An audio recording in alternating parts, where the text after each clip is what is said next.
विकास आपको देखना है अगर मतलब भारतीय जनता पार्टी का, तो आप मेडिकल कॉलेज में जाइए। अगर आपको फ्री में पिटना हो तो वहाँ के जूनियर डॉक्टर की मार खाइए। सारी समस्याओं का एक इलाज वो है बुंदेलखंड राज। भारतीय जनता पार्टी ही राज्य बनाएगी और छोटे राज्य बनाए हैं। इस देश को यदि कोई सुशासन दे सकता है तो बहन कुमारी मायावती दे सकती है, उनसे अच्छा लाइन ऑर्डर कोई नहीं दे सकता है। आज झांसी पूरा भगवामय हो गया है। नमस्कार, शहर शहर चुनावी सफर आप पहुंचा है रानी लक्ष्मीबाई के जिले झांसी में। रानी लक्ष्मीबाई का जिला तो है ही, साथ ही साथ हॉकी के जादूगर मेजर ध्यानचंद की कर्म भूमि भी है। और इस बार 2022 में यहाँ का चुनावी मिजाज कैसा है ये जानेंगे समझेंगे। ये तमाम लोग हमारे साथ हैं जो कि अलग अलग दलों के लोग हैं और यहाँ की जनता क्या सोचती है, मुद्दा क्या है झांसी में इस बार, क्योंकि 4 विधानसभा सीटों पर दिलचस्प मुकाबला देखने को मिल रहा है। ऐसे में क्या विकास यहाँ पर हुआ है और क्या नेताओं ने वादे किए हैं, सबको जांचेंगे परखेंगे।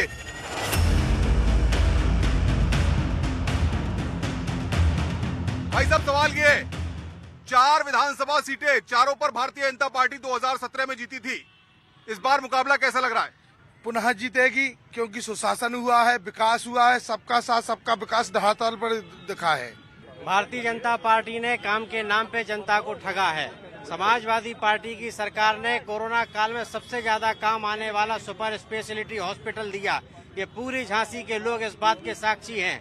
छद्म स्वरूप के अलावा इन्होंने कोई काम। आप बताइए क्या विकास हुआ झांसी का? झांसी में कुछ विकास नहीं हुआ। जो विकास हुआ वो कांग्रेस ने करा और जो विकास है वो सामने लगा है। चाहे वो कृषि विश्वविद्यालय हो, चाहे वो यूनिवर्सिटी में डेवलपमेंट हो, चाहे वो न्यू मेडिकल कॉलेज के वार्ड हो 500 बेड, वो सारे कांग्रेस की काल में। ये तो कह रहे हैं सपा वाले हमने किया काम। अरे सपा तो यहाँ पे थी राज्य सरकार में, पैसा तो हम देते थे केंद्र सरकार से। सपा तो सिर्फ इम्प्लीमेंट करती थी, परियोजनाएं तो हम बनाते थे। भोजला की मंडी सपा के लिए हमने पैसा दिया, वो अभी भी खाली पड़ी हुई है। आप पूछे काम इन्होंने करा क्या। और रही बात भाजपा की, आप सिर्फ 1 किलोमीटर अंदर चले जाइए, आपको पता चल जाएगा सड़कों का हाल क्या है। अभी 2 महीने बाद पानी की कमी हो जाएगी शहर में, टैंकरों से। बताइए क्या कह रहे हैं?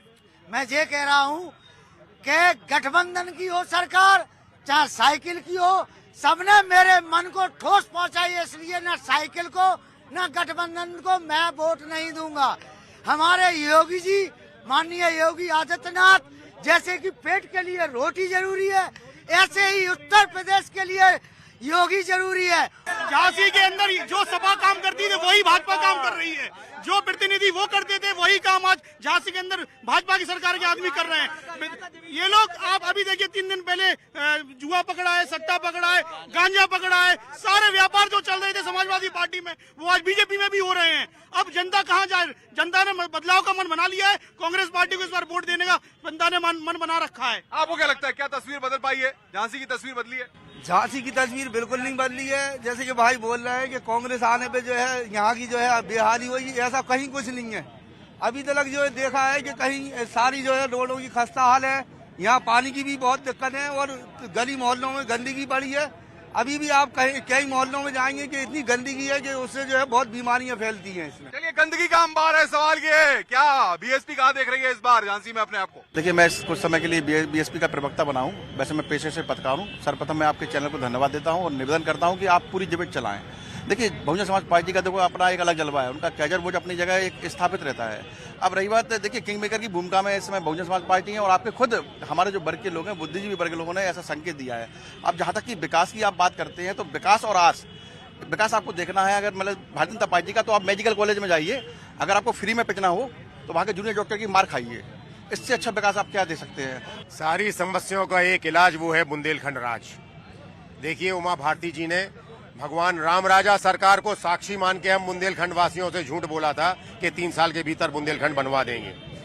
फिर राजनाथ सिंह जी ने यह झूठ बोला था कि उमा जी की बात तो कोई काट ही नहीं सकता है, वो प्रधानमंत्री की को भी कह देंगी, उनकी बात नहीं कटेगी।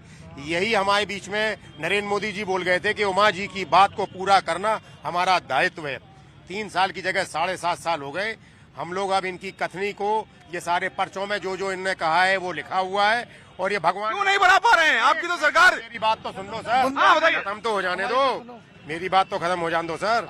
ये राम राजा सरकार के चरणों में पुजवा कर हम लोग ये राम बंधन लाए। जो लोगों के कलाई पे बांध के कह रहे हैं तुम्हें राम को कॉल है, जिन्होंने हमें ठगा है, जिन्होंने हमें छला है, जिन्होंने हमारे साथ वादा खिलाफी की है, जिन्होंने बरगला के वोट देके भागने का कार्य किया है, तुम्हें कॉल है इस धारा का, इस बार उन्हें हरा दो। चलिए बताइए। भारतीय जनता पार्टी जो वादे करती है पूरा करती है। छोटे राज्यों की सिर्फ भारतीय जनता पार्टी ही पक्षधर है। मैं भी बुंदेलखंड राज्य की लड़ाई लड़ा था और लड़ता हूँ, लेकिन भारतीय जनता पार्टी ही राज्य बनाएगी और छोटे राज्य बनाए हैं।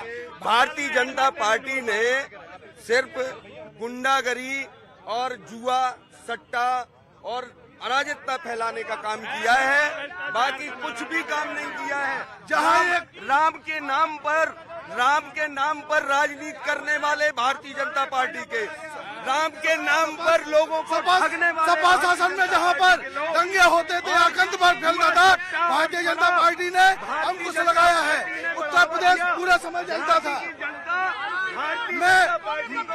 बाबा जी एमपी में कांग्रेस का प्रचार कर रहे थे, अब भारतीय जनता पार्टी का प्रचार कर रहे हैं। ये नहीं, वो शुरू से कांग्रेस ये जो विकास की बातें कर रहे हैं, इन लोगों ने सिर्फ बीजेपी के नेताओं का विकास करने का काम किया है, बाकी धरातल पर इन्होंने कोई काम नहीं किया है। आप यहाँ की शिक्षा व्यवस्था देख सकते हैं, स्वास्थ्य व्यवस्था देख सकते हैं। आप अगर पिछले कोरोना काल में जाएंगे तो आप ये पाएंगे कि झांसी के लोग इतने परेशान थे कि उनको ऑक्सीजन सिलेंडर नहीं मिल रहा था। रेड फीवर इंजेक्शन, शिक्षा स्वास्थ्य और रोजगार की बात होती है। शिक्षा स्वास्थ्य और रोजगार की बात होती है, क्या मिला झांसी को? झांसी को कुछ नहीं मिला, केवल बहुजन समाज पार्टी ही कुछ दे सकती है। सारा ये लोग केवल ये माहौल जो गुंडा राज दिखाई दे रहा है, यही है। क्या मिला केवल भारतीय जनता पार्टी, समाजवादी, इन लोगों को केवल होटल बनाने का। क्या कर रहे हैं? सवाल यहाँ पर ये है कि बुनियादी मुद्दों की बात होती है, युवाओं की बात होती है। भाई साहब क्या लग रहा है इस बार के चुनाव में मुद्दा क्या है? मुद्दा है बेरोजगारी का और सुरक्षा का। मुद्दा है, क्या लग रहा है भैया, आपको क्या लग रहा है? बेरोजगारी का सबसे बड़ा मुद्दा है, महंगाई का मुद्दा है। आज सिलेंडर 1000 रुपए हो गया, पेट्रोल 100 रुपए है, डीजल 100 रुपए है। बेरोजगार हैं सब, रोजगार है नहीं। भैया शिक्षा स्वास्थ्य और रोजगार की बात होती है, उस दिशा में झांसी में क्या हो पाया है? देखिए, बीजेपी पार्टी ने आज तक कुछ नहीं किया है। सिर्फ 5 साल में कागजों में काम हुआ है। अगर आप पूर्व में देखें तो कई पार्टियों से कांग्रेस पार्टी थी, आज से 32 साल पहले मौका मिला था तो रिछारिया परिवार ने झांसी के अंदर बड़े बड़े संस्थान स्थापित किए थे। उसी का आज नतीजा है कि हम लोग को रोजगार है, वरना 32 साल से हम लोग शासन में नहीं है, फिर भी अपनी लड़ाई लड़ रहे हैं। और राहुल रिछारिया इस बार विधायक बनेंगे झांसी से। आपको क्या लग रहा है? भैया सुशासन की सरकार रही है, बोलने दे तो बोलूं, सबको अवसर दीजिए। 2 साल से देश में कोविड रहा है, आप भी एंकर महोदय हर जगह जा जाके कवरेज किया होगा। आप बताइए कोविड काल में कितने दल के लोग घर से बाहर निकल के इस राष्ट्र की सेवा, समाज की सेवा करने के लिए निकले थे। आज सड़कें आप देख रहे हैं, सफाई व्यवस्था देख रहे हैं, सुरक्षा का भाव जो जनता के हित में, जनता के दिल में है वो देख रहे हैं। समय आने दीजिए, 10 मार्च को जनता अपना पूर्ण बहुमत देने वाली है। आप सब थोड़ा सा धैर्य रखिए। निश्चित क्या अपनी बात रख रहे हैं, आप युवा हैं, आप किस नजरिए से देखते हैं, युवाओं को क्या मिला है? देखिए, युवाओं को इस मौजूदा सरकार ने कुछ नहीं दिया है, सिर्फ एक रोजगार के नाम पे धोखा दिया है। कहा है कि पकोड़े तलो और तेल महंगा कर दिया है। ये मैं इस मौजूदा सरकार के लिए 2 लाइनें कहना चाहता हूं कि देश की बेहतरी खा गया, सब्जी की टोकरी खा गया। देश की बेहतरी खा गया, सब्जी की टोकरी खा गया। जिन नौजवानों ने जिताया था, ये योगी जी, मोदी जी, उन्हीं की नौकरी खा गया। तो इन नौजवानों की तरफ से ये आवाज है कि इन्होंने जो हमारी कांग्रेस ने देश के लिए किया, इन्होंने रेल बेच दिया, तेल बेच दिए हवाई अड्डे, इन्हें सिर्फ बेचने का ये आरोप लग रहा है बीजेपी पर, बताइए क्या करें? इन्होंने जो बेचा था उसका स्वाभिमान इनने गिर भी रखा था अपना पाकिस्तान के पास, दंगाइयों के पास, वो योगी जी ने बचाया है। योगी जी ने 5 लाख लोगों को नौकरी दी है और 1.5 करोड़ लोगों को स्वरोजगार दिया। जब कांग्रेस इंदिरा गांधी की सरकार थी, ये वही सरकार ये बात करते हैं, लड़ाई इसकी है शिष्टाचार की और भ्रष्टाचार की पूरा। और बड़ी खबर मिल रही है, अहमदाबाद ब्लास्ट केस में सजा, 38 दोषियों को फांसी की सजा। 49 दोषियों में से 38 को फांसी की सजा दी गई है। 2008 में हुई थी ब्लास्ट, सीरियल ब्लास्ट हुई थी। 11 दोषियों को उम्र कैद की सजा अहमदाबाद स्पेशल कोर्ट ने ये सजा सुनाई। तो ये बड़ी खबर है इस वक्त की। आपको बता दें कि अहमदाबाद ब्लास्ट केस में सजा, 38 दोषियों को ये फांसी की सजा 49 दोषियों में से 38 को फांसी की सजा दी गई है।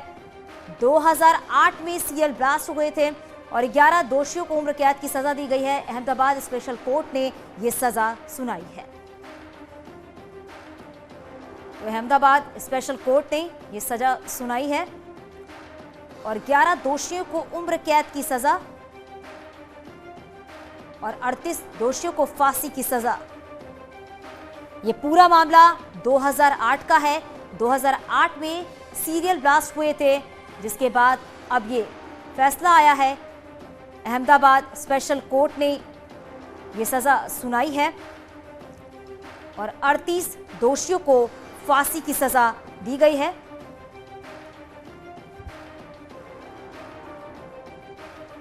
इसके साथ ही 11 दोषियों को उम्र कैद की सजा हुई है। तो 2008 के अहमदाबाद ब्लास्ट मामले में अहमदाबाद स्पेशल कोर्ट की तरफ से सुनवाई हुई।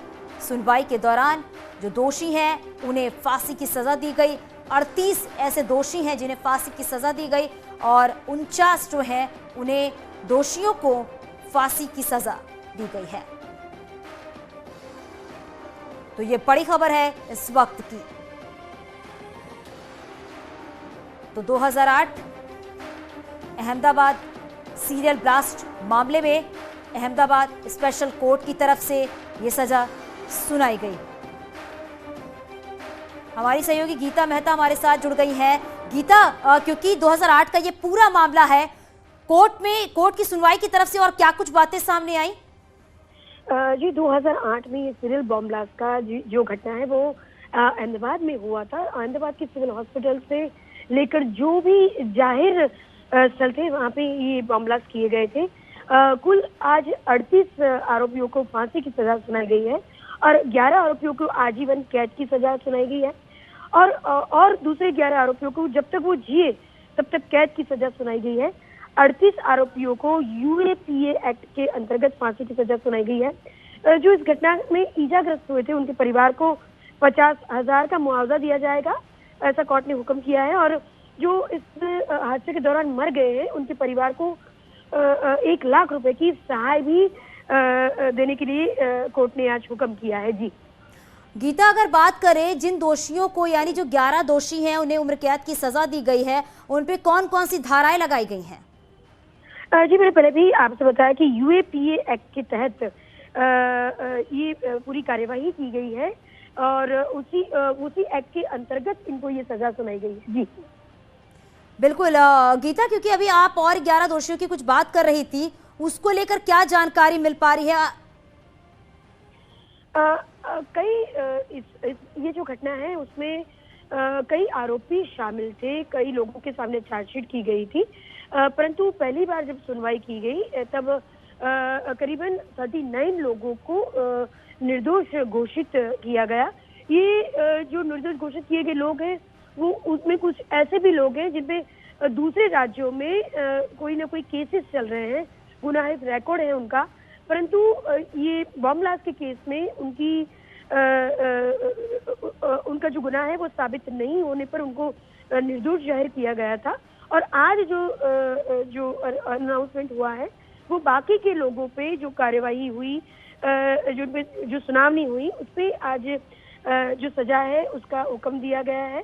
मैंने पहले भी बताया कि 38 आरोपियों को फांसी की सजा सुनाई गई है, 11 आरोपियों को आजीवन कैद की सजा सुनाई गई है और 38 आरोपियों को यूएपीए एक्ट के अंतर्गत फांसी की सजा सुनाई गई है। ईजाग्रस्तों को 50,000 रुपए का मुआवजा और जो मृतक हैं उनको 1 लाख रुपए का मुआवजा चुकता करने के लिए कोर्ट ने आदेश दिया है। जी तो ये बड़ी खबर है। हमारी सहयोगी लगातार ये बता रही हैं कि 11 दोषियों को उम्र कैद की सजा दी गई है और 49 दोषियों को फांसी की सजा दी गई है। बहुत शुक्रिया गीता इस पूरी जानकारी के लिए। तो ये बड़ी खबर है इस वक्त की। अहमदाबाद ब्लास्ट केस, ये पूरा मामला है, 2008 का ये पूरा मामला है और इस पूरे मामले में आपको बता दें कि 38 दोषियों को फांसी की सजा दी गई है। 49 दोषियों में से 38 को फांसी की सजा दी गई है और 11 दोषियों को उम्र कैद की सजा दी गई है। अहमदाबाद स्पेशल कोर्ट ने ये सजा सुनाई है। और यहाँ रुकेगी छोटे से ब्रेक के लिए।